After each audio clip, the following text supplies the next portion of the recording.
SP सांसद रामजीलाल सुमन के संसद में दिए गए बयान को लेकर सियासत थमने का नाम नहीं ले रही। करणी सेना के अलावा अलग अलग शहरों में हिंदू संगठनों का प्रदर्शन जारी है।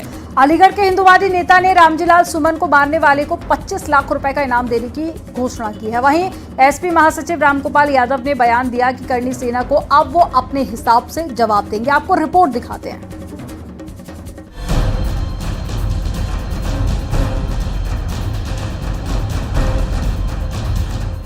रामजीलाल सुमन के खिलाफ प्रदर्शन तेज हो गया है। राणा सांगा पर दिए गए विवादित बयान के विरोध में हिंदूवादी संगठन रामजीलाल पर कार्रवाई की मांग की गई है। पीलीभीत के पूरनपुर में अंतर्राष्ट्रीय हिंदू परिषद राष्ट्रीय बजरंग दल ने विरोध प्रदर्शन किया और पुतला फूका।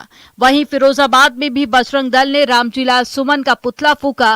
कासगंज में एवीबीपी कार्यकर्ताओं ने सपा सांसद रामजीलाल सुमन का पुतला फूका। एवीबीपी कार्यकर्ताओं ने पहले अखिलेश यादव और रामजीलाल सुमन के खिलाफ नारेबाजी की और फिर पुतला फूका। अलीगढ़ के हिंदुवादी नेता मोहन ने भड़काऊ बयान देते हुए ऐलान कर दिया कि रामजीलाल सुमन को गोली मारने वालों को 25 लाख रुपए का इनाम दिया जाएगा। हमारे समाज के, हमारे इतिहास के कोई भी छेड़छाड़ करेगा तो हम उसे बख्शेंगे नहीं। जो हमने इनाम घोषित किया है रामजीलाल सुमन सपा सांसद को जो भी मारेगा 25 लाख रुपए देने का इनाम हमारा संगठन करेगा। एसपी सांसद रामजीलाल सुमन पर हमला और उनके खिलाफ बयानबाजी को लेकर एसपी महासचिव रामगोपाल यादव ने बड़ा बयान दिया। उनका कहना है कि करणी सेना को अब वो अपने हिसाब से जवाब देंगे। एक मामले में गुजरात की पुलिस ने करणी सेना के अध्यक्ष की पगड़ी को उछाल के मार पीट के ले गए थे। इन्होंने कुछ किया? कुछ नहीं किया। करणी सेना के एक अध्यक्ष को घर में घुसकर लोगों ने गोली मार दी। क्या करणी सेना ने किया? और रामजीलाल सुमन पे चढ़ के आ गए क्योंकि वो दलित थे। तो ये बर्दाश्त नहीं किया जा सकता। पीडीए इनको ऐसा करारा जवाब देगा ये ठीक हो जाएंगे। रामजीलाल सुमन के सदन में दिए राणा सांगा के बयान के बाद जुबानी जंग तेज हो गई है। जहां करणी सेना और हिंदू संगठनों का विरोध थमने का नाम नहीं ले रहा, तो वहीं समाजवादी पार्टी ने इस पर दलित कार्ड खेला है और अपने सांसद के बयान के समर्थन में खुलकर सामने आ चुकी है। न्यूज़ 18 के लिए ब्यूरो रिपोर्ट।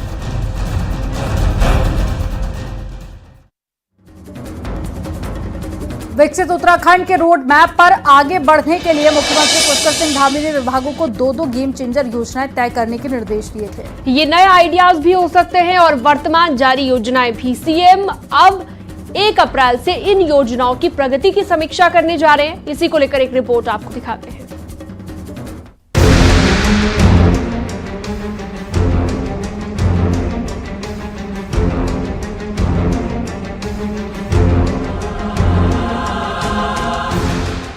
राज्य सरकार ने साल 2027 तक सकल राज्य घरेलू उत्पाद यानी जीएसडीपी को दोगुना करने का लक्ष्य दिया है।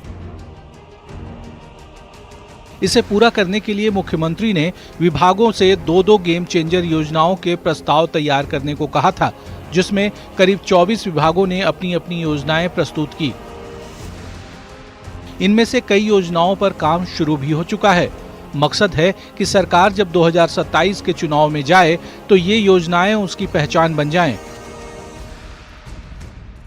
सीएम पुष्कर सिंह धामी 1 अप्रैल से इन योजनाओं की प्राथमिकता के आधार पर समीक्षा करने जा रहे हैं। कृषि विभाग में ई-रूपी को गेम चेंजर योजना के रूप में लिया गया है। डिजिटल पेमेंट से किसानों को लाभ होगा। सरकार ने बजट में इसके लिए 25 करोड़ की व्यवस्था भी की है। शीतकालीन यात्रा को भी गेम चेंजर योजना के रूप में रखा गया है। उद्यान विभाग में एप्पल मिशन और क्लस्टर पॉली हाउस की स्थापना। शहरी विकास विभाग ने पूरे राज्य में 100 नए पार्कों के निर्माण की योजना बनाई है। इसके लिए 100 करोड़ का बजट का प्रावधान भी किया गया है।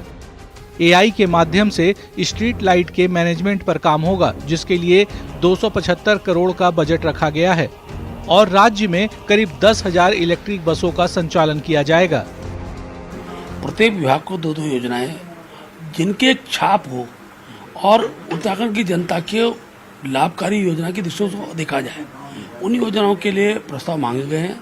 और मुझे जो लगता है कि जितने विभाग हैं सबने 2-2 योजनाएं दे दी, उनमें से फिर उन योजनाओं की जो वर्तमान परिस्थितियों में आवश्यकताएं हैं उसके आधार पर उनका इम्प्लीमेंट सरकार करेगी। और मैं कह सकता हूँ कि विकसित उत्तराखंड की दृष्टि से हम लोग आगे बढ़ेंगे। हालांकि इनमें से कई योजनाएं अभी परवान नहीं चढ़ पाई हैं। क्लस्टर पॉली हाउस योजना का सबसे बुरा हाल है। सीएम अब 1 अप्रैल से 5 अप्रैल तक 4 बड़ी बैठकों के माध्यम से 13 विभागों की गेम चेंजर योजनाओं की समीक्षा करने जा रहे हैं। हॉर्टिकल्चर और एग्रीकल्चर में हमारे यहाँ बहुत संभावनाएं हैं। एप्पल मिशन में 35 करोड़ की व्यवस्था सीएम साहब ने की है और आज हाई डेंसिटी का एप्पल जो हम लगा रहे हैं, पहले सेब का पौधा 5-6 साल में फल देता था और आज M9 1 साल में फल दे रहा है। पहले साल में 6.5, दूसरे साल में 22, तीसरे साल में 24.5 और इसलिए लोग इस ओर आ रहे हैं। गेम चेंजर योजनाएं एक तीर से 2 निशाने साधने का काम करेंगी। ये वो योजनाएं हैं जो राज्य के विकास में तो अहम साबित होंगी, साथ ही 2027 के चुनाव में सरकार का मुखौटा भी बनेंगी। इसलिए विभाग कोई भी हो, मुख्यमंत्री खुद इसकी मॉनिटरिंग करने जा रहे हैं। न्यूज़ 18 के लिए देहरादून से सुनील नौप्रभात की रिपोर्ट।